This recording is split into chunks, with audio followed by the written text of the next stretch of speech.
Hello everybody, this is Mohan Kumar signing in to talk about adrenal glands, its secretions and actions, effect of hyposecretion and hyposecretion of adrenal glands on the human body. So today we will learn and understand the basics of adrenal gland secretions and their effect on the body, and we also try to understand the role of hypo and hypersecretions of the adrenal gland hormones. At the end of this class, you should have a thorough knowledge about the types of adrenal gland hormones and their secretions along with actions and their dysfunctions. So to begin with, adrenal gland is suprarenal in position, meaning it is located just above the kidney. Renal glands are kidney.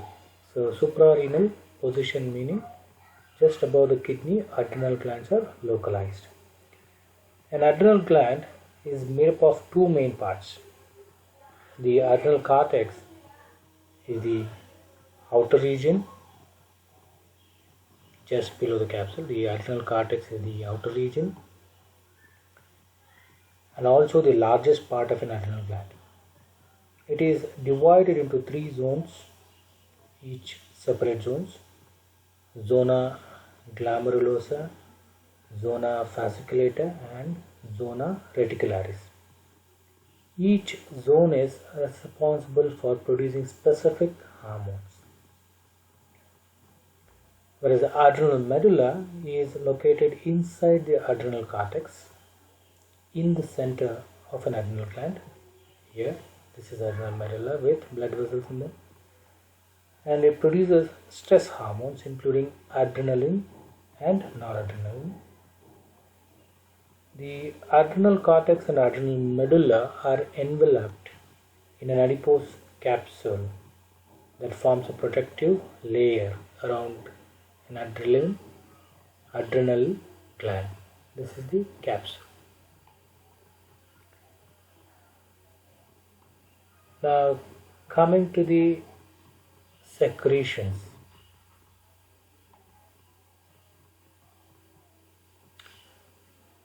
Each of three zones producing three different types of hormones in respective order.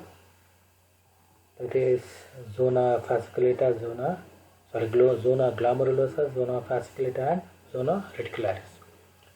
So the first hormone is the mineralocorticoids, which is the most important hormone among mineralocorticoids is the aldosterone. So as in the picture, if you look at it, mineralocorticoids, mineral, the hormones which regulate sodium reabsorption and potassium excretion in the kidney, and corticoids are steroid hormones produced by the adrenal cortex. So one of the main example is aldosterone, which is a major natural mineralocorticoids in humans. So this hormone helps to maintain the body's salt and water levels, which in turn regulates blood pressure. Without aldosterone, the kidney loses excessive amount of salt and consequently water, leading to severe dehydration and low blood pressure. So aldosterone is a very essential hormone in regulating the salt content and osmolarity of the blood plasma. And the next hormone is the glucocorticoid, which secretes predominantly cortisol, and cortisol stimulates glucose production, helping the body to free up the necessary ingredients from storage like fat. In this picture, if you look at it, central fat, peripheral fat, brown fat, all this fat is kind of redistributed. They are loosened up, they are mobilized and they are redistributed, basically to make glucose. So the fat is burned to release the glucose into the bloodstream. Central fats, adipogenesis, differentiation and hypertrophy. Peripheral, lipolysis, LPL activity, thermogenesis, all these, basically all the fat accumulated in these regions are released Okay, the adipose tissue expansion and redistribution. Expansion and redistribution is basically fat mobilization to convert the mobilized fat into glucose. So the glucose is available to the body. And cortisol also has significant anti-inflammatory effects. This hormone is involved in the response to illness and helps to regulate the body metabolism. So it also regulates the brain basically by inducing the appetite stimulation and preferences for calorie dense, basically increasing the glucose level. Appetite and calorie dense food, your craving for food is increased by the glucocorticoids, so that you take in more food and you increase the glucose content in the body. And next hormone is the adrenal androgens. Adrenal cortex produce both androgens, basically male sex hormones and female sex hormones, that is estrogens. The adrenal cortex in both sexes produce small amounts of the sex hormones of the opposite sex. Say for example, in men the estrogen is also produced in a small quantity, whereas in female testosterone is also produced in a small quantity. So additional small amounts of sex hormones coming from the noradrenal sources, but some testosterone in males is converted into estrogen by the enzyme aromatase found in adipose tissue, and vice versa is also possible. In females, ovaries produce androgen as an intermediate step in estrogen production. Little of this androgen is released in the blood instead of being converted into estrogen itself.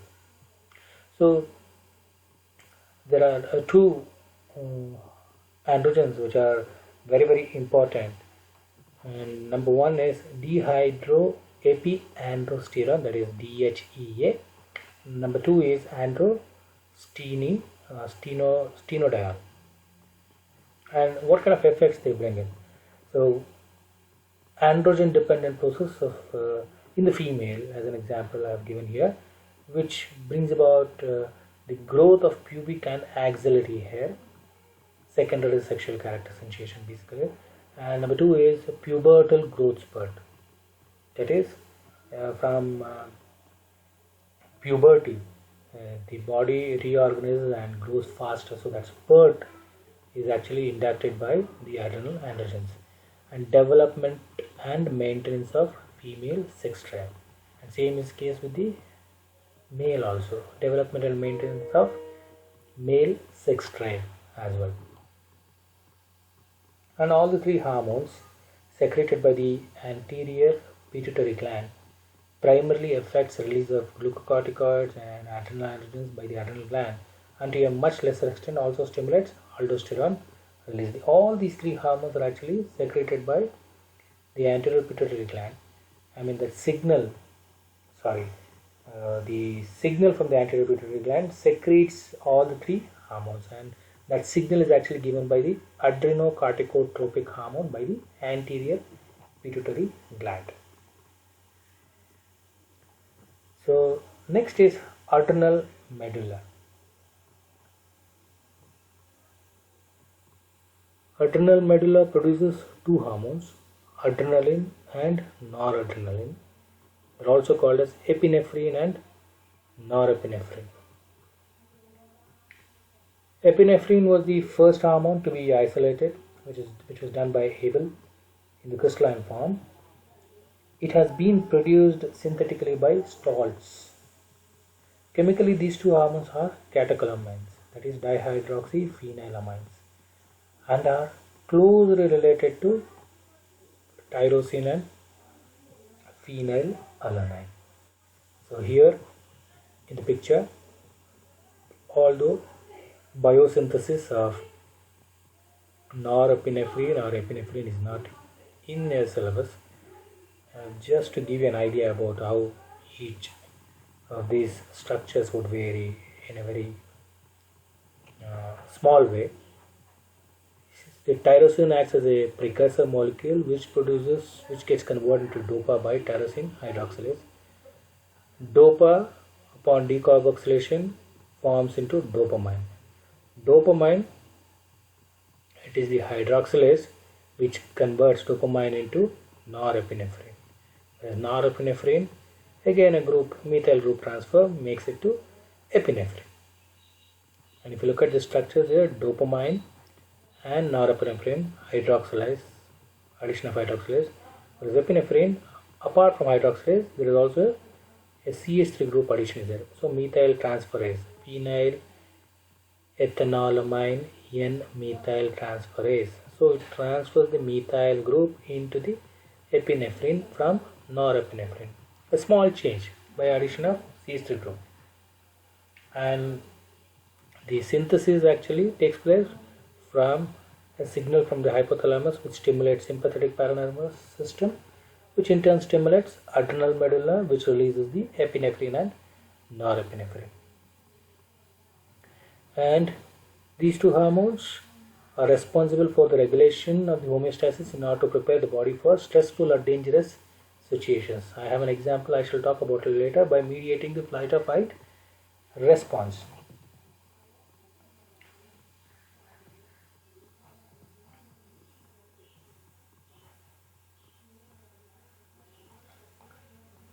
So, norepinephrine, as I said, differs from epinephrine structurally in having just a hydrogen atom in place of the methyl group. So, the commonly available epinephrine is a mixture of these two hormones, both epinephrine and norepinephrine, around 10 to 20% of norepinephrine in an epinephrine mixture. And its effects are a resultant of the combined actions of these two hormones. So, these hormones possess an asymmetric carbon atom. Two stereoisomers are possible for each one of them. And naturally occurring epinephrine is the L isomer and is obviously it is levorotatory. In general, the adrenal medullary hormones reinforce the functions performed by the sympathetic nervous system. Although both these hormones exert similar effects in regulating carbohydrate metabolism and blood pressure, epinephrine is more closely related to carbohydrate metabolism and norepinephrine to blood pressure. So I am just listing a few of the epinephrine functions here, which is also clubbed with norepinephrine, as I said, and I shall discuss about the small differences we find in them. So first thing, it promotes glycogenolysis in muscles and liver, breaks the glycogen to synthesize more of glucose, resulting in increased blood glucose level and increased lactic acid formation in muscles. These changes are then followed by an increase in oxygen consumption. And secondly, it causes increase in blood pressure because of arteriolar vasoconstriction of the skin and splanchnic vessels. So they bring about vasoconstriction. It causes an increase in blood pressure by bringing about vasoconstriction. So it brings about an increase in the heart rate and the cardiac output. So vasoconstriction would also increase the heart rate and the cardiac output because the blood pressure is increasing. And in another way, in other regions of the body, it causes dilation of vessels, vasodilation of skeletal muscles, coronary and viscera, all these three. And it relaxes the muscles of gastrointestinal tract and bronchioles of lungs. Basically again vasodilation, but causes contraction of the pyloric and ileocecal sphincter muscles. So some part of the body is actually constricting and some other part of the body is dilating.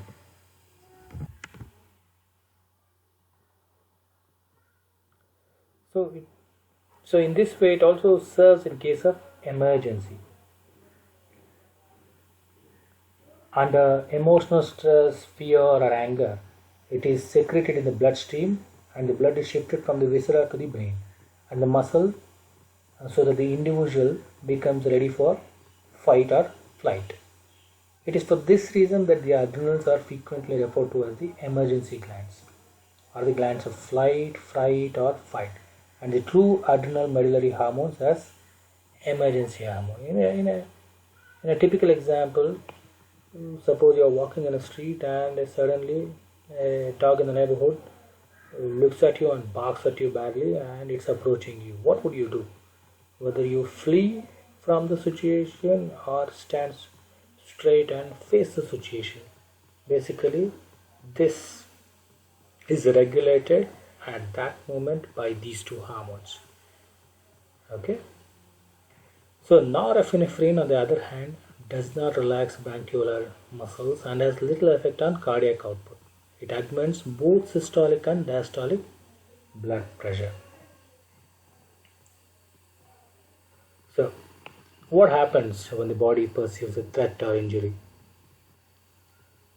Muscles in the jaw tightens to prevent the lower jaw from being ripped off in trauma. The body is aware that without the lower jaw, we can't chew food. Without food, survival is difficult if not impossible. So it is basically you are preparing, the body is preparing yourself for the threat or a dangerous situation. How will your body prepare without you having a knowledge about it? So, and secondly, thyroid reduces its output in an effort to keep the body cooler. So you have to stay calm in a situation. If you become more hot, and chances are that the threat becomes even more dangerous and it can be fatal. And the pancreas begins a rapid burn of sugar in the blood. This is to provide the body with the quick energy needed to fight or flight from whatever the threat is. Muscles along the spine tighten to protect the spinal cord because the body's basic instinct is to protect the central nervous system, without which we cannot live. Your spinal cord is the one which will protect by covering your head properly. Allowing you to decide on that. Digestive system shuts off because the body should utilize the energy in preparing you for the threat and not waste it by involving in digestive process. Adrenal glands dump large amounts of adrenaline or noradrenaline, provide the body extra strength needed to fight or flight from whatever the threat is. So this is the part I was talking about. I am talking now about adrenaline and noradrenaline. And reproductive system increases its activity in an effort to fulfill the basic instinct of survival of the species, although it is minor, which has been mentioned as well. The sacrum tucks, locking the covering of the brain and spinal cord. The fascia, covering of muscles, tightens to protect the muscles from injuries such as bruises or to reduce blood flow in the event of a cut. This is how the body prepares itself for a threat. So what we need to know is, in this preparation, adrenaline gland releasing adrenaline and noradrenaline has a major effect on the body in flight or fight mechanisms. I've listed few differences here. If you look at it, the hormone adrenaline and noradrenaline are epinephrine and norepinephrine. Hormone secreted by the adrenal glands increases rate of blood circulation, breathing and carbohydrate metabolism and prepares the muscle for exertion. Muscles for exertion, for energy expenditure. Noradrenaline, a hormone released by the adrenal medulla and by the sympathetic nerves and functions as a neurotransmitter. It is also used as a drug to raise blood pressure. And both, although synthesized from dopamine, it is a noradrenaline which is synthesized from the dopamine, and from the noradrenaline the adrenaline gets synthesized. And the major difference is the noradrenaline activates alpha adrenergic receptors, whereas adrenaline would act both on alpha and beta adrenergic receptors. And another difference I've listed out here. Here we can clearly see the epinephrine and norepinephrine and epinephrine action. Norepinephrine would play a role in increased heart rate and blood pressure, lipid breakdown and peripheral vasoconstriction. That's it. Whereas epinephrine would play along with these three roles. It also brings about coronary dilation, bronchial dilation, and increases the glycogenolysis. So, releasing the glucose into the bloodstream.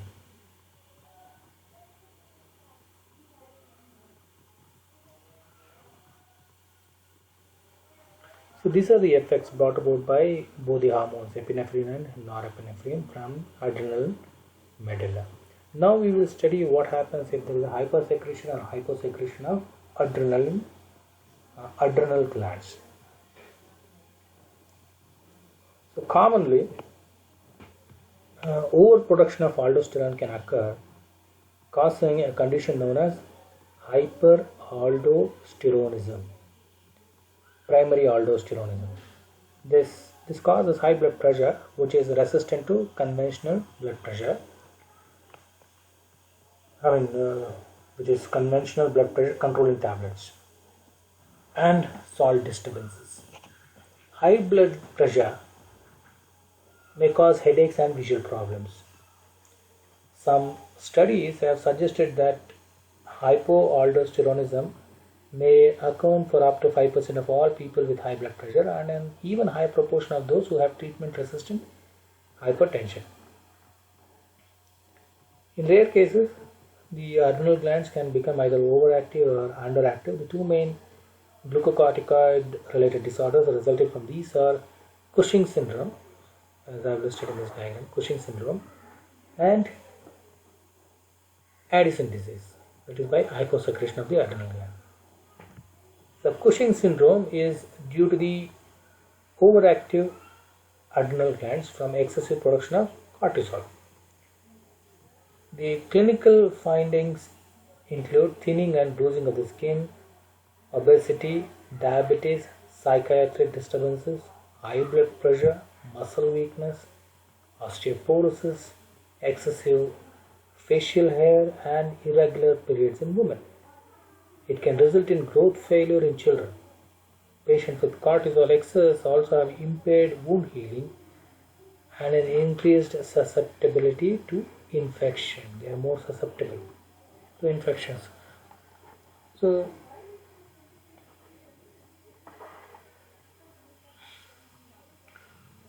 Cushing syndrome, some of the symptoms are listed out in this picture.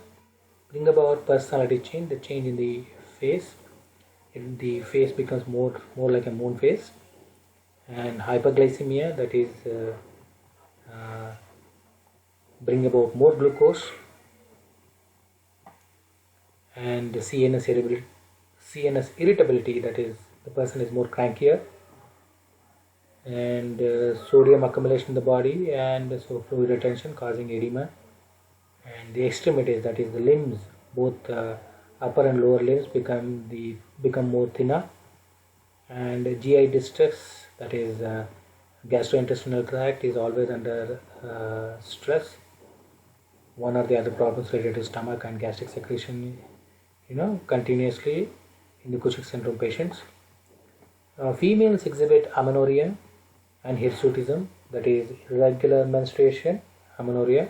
Hirsutism is growth of hair at region which is not usual to women. Say for example, growth of mustache for women or a beard for women. Bruises and petechia, osteoporosis, fat deposition on the face and back of the shoulders. Males exhibit gynecomastia, meaning that they will have the enlarged breast, and the syndrome, Cushing syndrome people are more prone to other infections, invading pathogens. And Addison disease or adrenal insufficiency is due to the underactive adrenal glands associated with lack of hormones. Adrenal insufficiency may be acute or chronic. Symptoms of chronic adrenal insufficiency include low blood pressure, fatigue, weight loss, anorexia, nausea, vomiting, abdominal pain, salt craving, and low blood sugar. Skin and mucous membranes may show increased pigmentation. So in this picture, as you see, there is bronze pigmentation of skin. And the loss of secondary sex characteristics is seen only in women with the disease. Acute adrenal insufficiency is a medical emergency and must be identified and promptly treated, or else it is fatal. The hallmarks of acute adrenal insufficiency are circulatory collapse with abdominal pain and low blood sugar. So if you look at the picture here with the Addison disease, some of the important symptoms include hypoglycemia, that is low blood sugar, and postural hypotension, that is the body which is bent forward, weight loss, severe weight loss, GI disturbances, weakness in the body, changes in the distribution of the body hair. As an example, in women, and development of mustache. And adrenal crisis include profound fatigue, dehydration, vascular collapse, that is fall on BP, renal shutdown, serum sodium decrease, and potassium increase, that is in the kidney, which should be happening the other way around. So overproduction of androgen, overproduction of androgens is very rare but may result in excessive hair growth and menstrual period disturbances. This is very minimal compared to the other two diseases of Cushing and Addison disease. Tumors of the adrenal glands are mostly benign and do not result in over or underproduction of adrenal hormones. And most tumors are discovered incidentally when people undergo scans for various other reasons. And adrenal cancer is very rare. Adrenal tumors may require surgery if they are large or over producing the hormones. Adrenal demodulation. Despite the varied and definite physiological effects of its characteristic hormones, the adrenal medulla does not appear to be essential to life at all. Hence, removal of only the medullary portion of the adrenal gland leads to no specific physiologic disorder. This is because the autonomous nervous system may take over in its absence. Consequently, the exact importance of the adrenal medulla is really undermined in this situation. However, certain tumors of the medullary cells result in pheochromocytoma, characterized by hypertension and ultimately leading to death due to coronary insufficiency and pulmonary edema. So coronary insufficiency means insufficient blood flow through one or more coronary arteries, that is to the heart, and pulmonary edema, basically fluid accumulation in the tissue and air spaces of the lungs. It leads to impaired gas exchange and may cause respiratory failure. Treatment is only to remove the tumor surgically. Thank you very much for your patience listening. Any queries, you can reach me in the comment box or through WhatsApp. Thank you.